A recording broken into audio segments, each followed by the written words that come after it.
Hello everybody, in this video I'm going to be showcasing how to unlock a dialogue with the stars. In my opinion, this is the most confusing and complicated out of all of the achievements in this game. I'm recording this after just having unlocked the achievement, and the footage that I'm about to show you is me in the process of unlocking it.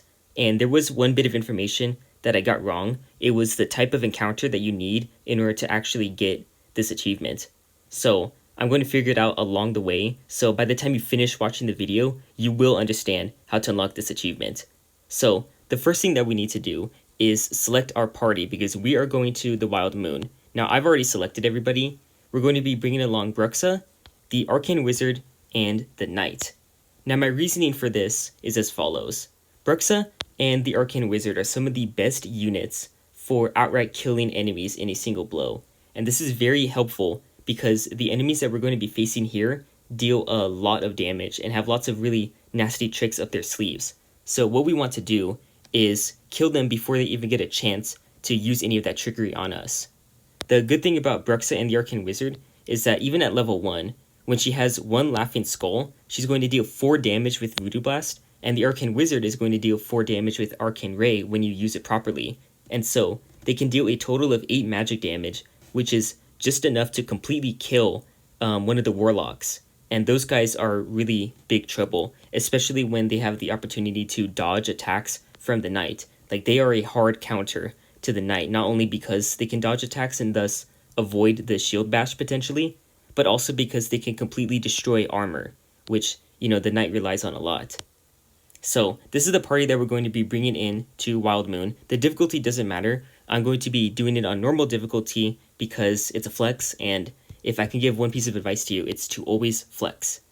Now, you can see right here, there is a symbol on the lake. There's not always going to be a symbol on the lake. However, this time I did get lucky and it is here. You can also get a Pokemon reference that I didn't understand until other people told me about because I don't play any Pokemon games. Or you can just get nothing in this lake at all. But this time around, I got really lucky and it showed up here my first time around. So, as you can see, there's a symbol in this lake. And if you can't tell, this is the symbol of a bat. This is important, so remember it later. Now, I'm going to tap on it once, and it's just going to move to show me that tapping on it does something. So let me tap on it again.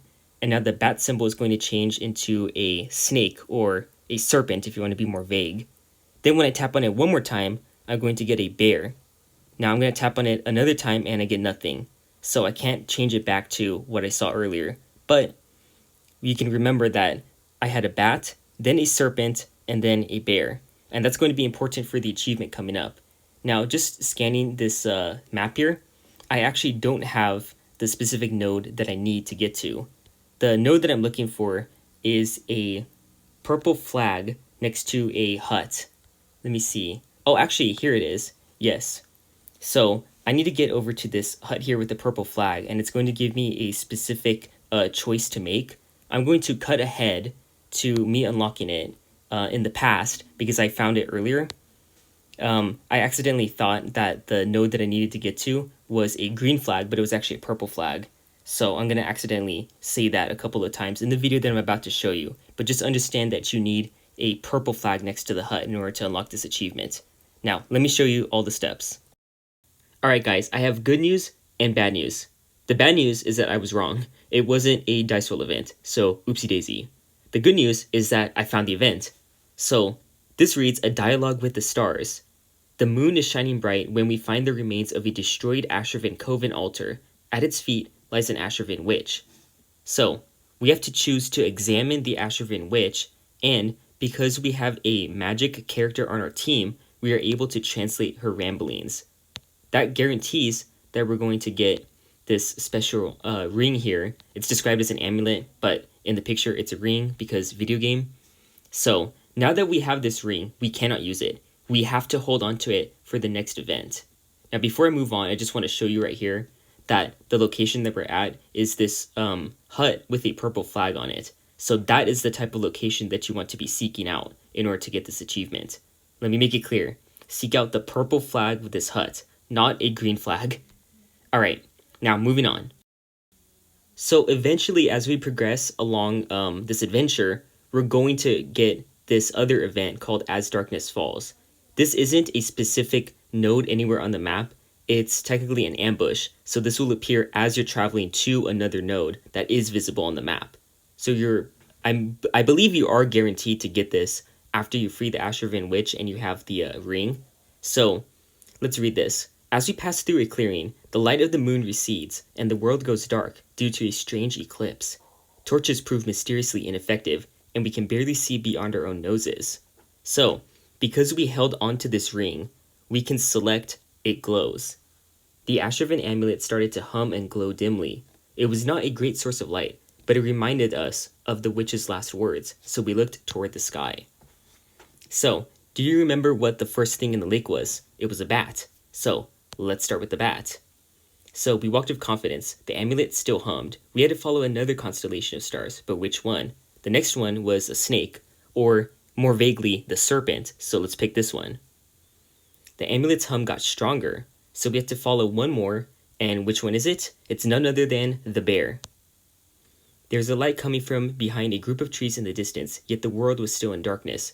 We pressed on and through the thicket until the light blinded us, and the amulet burned in our hands. We found ourselves standing at the very edge of an Ashravan enclave. The sight filled us with fear as tree folk emerged from sack-like fruits, while the Ashravan chanted and danced in dissonance. They stopped for a brief moment when they saw us, and then lunged forward with a ferocious battle cry. So, look at the party that I've got. I've got Bruxa, she's at max level. I've got the Arcane Wizard, also at max level, and then I have the Knight and Ranger at minimum level. So, they are going to be our main sources of damage, our two wizards, while the Ranger helps with cleanup, and the Knight helps keep these guys in check by tanking for us. So go ahead, read all that.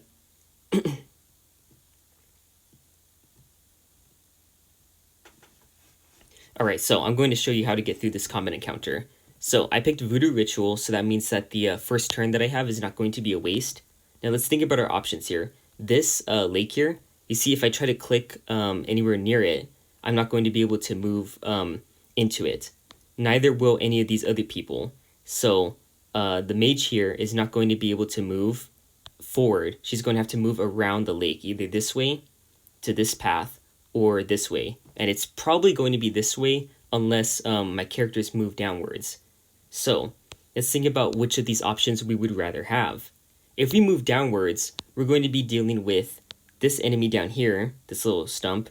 Then we're going to deal with this guy, this big guy, and the warlock. Whereas if we move up, we're only going to have to deal with these three enemies. So that is what I would rather do. Now, if I move Bruxa all the way back here, I'm not going to be able to really reach anybody. So instead, I would rather move a little bit up and then use Voodoo Ritual. So that's what I'm going to do. Now she's going to be in range to attack one of these enemies and get them out of the way. So that'll be nice. Now let's also think about our other options. If I wait with the Ranger, I'm going to be able to gain bonus damage on Poison Arrow, and I'll deal one less damage than necessary to kill the Ashravan Enchantress. So if she moves up this way, which she most likely will, then she's going to have a free turn afterwards, like after me hitting her with the Poison Arrow. So I have to be very careful here with how I do this. So let me just move the Ranger up and over here. Oh, she moved down anyways. Okay, interesting. I guess this is still a easier path to get to Bruxa this way. Alright then, that's fine. So rather than trying to go with the plan that I was originally doing, I'm just going to improvise and move a little bit up. I can't hit anybody with this, so I'm just going to leave him there. And then I'm going to move the Knight up. Now luckily, I'm free to move the Knight up because this guy is not going to be able to reach any further than this spot right here in between these trees. So I'm going to move her over here so that way she's not in range of getting hit by the bigger tree. That's what I would rather do. Now let's think about what we can do with Bruxa. 1, 2, 3. So, yeah, right here. So I'm counting kind of backwards. This is the furthest out that she can go. Why I'm doing this is because if she can move to an adjacent spot in 3 spaces, an adjacent spot to any of these enemies, then she would be in melee range of them. But you see, they can only move 1, 2, 3. So they can only move up to this spot here. And since Brooksa won't be adjacent, she is safe to use one of her abilities, Graveyard Kiss or Skull Sacrifice. Now if I use Graveyard Kiss, this does 13 damage. This enemy has a total of 11 effective HP. And this trunk also has a total of 13 effective HP. So either of these options, I'm going to guarantee killing them. So it's just a matter of which one I want to kill. Knowing this, I'm going to yeah, I'm going to kill this one. There we go, because he does have more HP.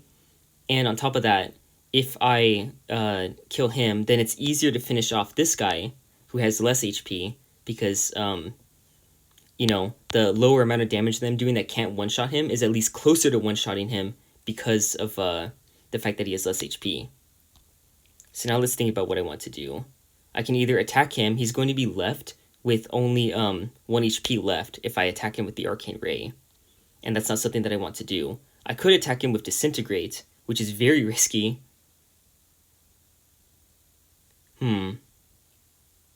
Yeah, I will be able to safely attack him with Disintegrate. So that's what I'm going to do. So let's finish him off. Now Brooksa has 2 skulls. Now I'm not going to be moving the knight up. This is because this enemy that's poisoned has to move 1, 2, 3. I didn't mean to do that. Well, oops. Well, whatever. I guess I'll be fine. I was trying to tap to show that I would be safe, but then I accidentally typed the movement thing, so now I'm stuck here and vulnerable. Well, whatever. That's what I get for trying to be a good person. He's going to die anyway, so I'll be fine. Now let me just kill this guy. There's not really an advantage to staying here, or to going here, so I am going to stay here. My bad. Dang, I'm upset though that I accidentally did that. I had a feeling that was going to happen, but whatever. So now I can attack either one of these guys. I think, yeah, I think I'm going to attack the trunk first. So let's do that. Now the Arcane Wizard is free to attack again. Huh, that's nice. The knight is blocking the attacks. So if I attack this guy, I'm going to guarantee his death. There we go, because I did the epic damage, but unfortunately I'm going to take HP damage because of that poison. That's sad. Now, I can safely come over here and then just attack her, and I don't have to worry. The good thing about Brooksa being at level 3 is that she can safely snipe enemies because she now has 3 range. Now, I'm going to keep the ranger without attacking this guy. And that's because I can safely attack him with the knight and be fine. So let's move down here with the Arcane Wizard and then attack this trunk, or this big tree. Yeah, go ahead. The knight has this combat encounter guaranteed for her. Like, guaranteed victory, I mean, because she can stun him, and then on the next turn she'll have her armor all the way back to full, so that'll be good. Now this guy, I can finish him off with a Voodoo Blast, or I can be a little bit fancier and attack him with this, which is what I'm going to do. Flex on him. Now this tree, I can finish him off. Precise Shot is not going to be enough, because it can do a minimum of 5 damage, so I have to hit him with the Poison Arrow, and that's what I'm going to do. So now he's been defeated. And now finally I can hit this trunk. I was stunning him just because that's how I would keep on fighting him if I wasn't using my other characters to kill him. But because I have enough freedom to do that, I'm still going to finish him off with the Arcane Wizard instead. But it's good to always act like you're not a victor just yet, because you never know if you might have miscalculated something. So there we go. We just completed that whole mission, and that should unlock the achievement. Now we just have to make it all the way to the boss, and then I'll be done with this adventure.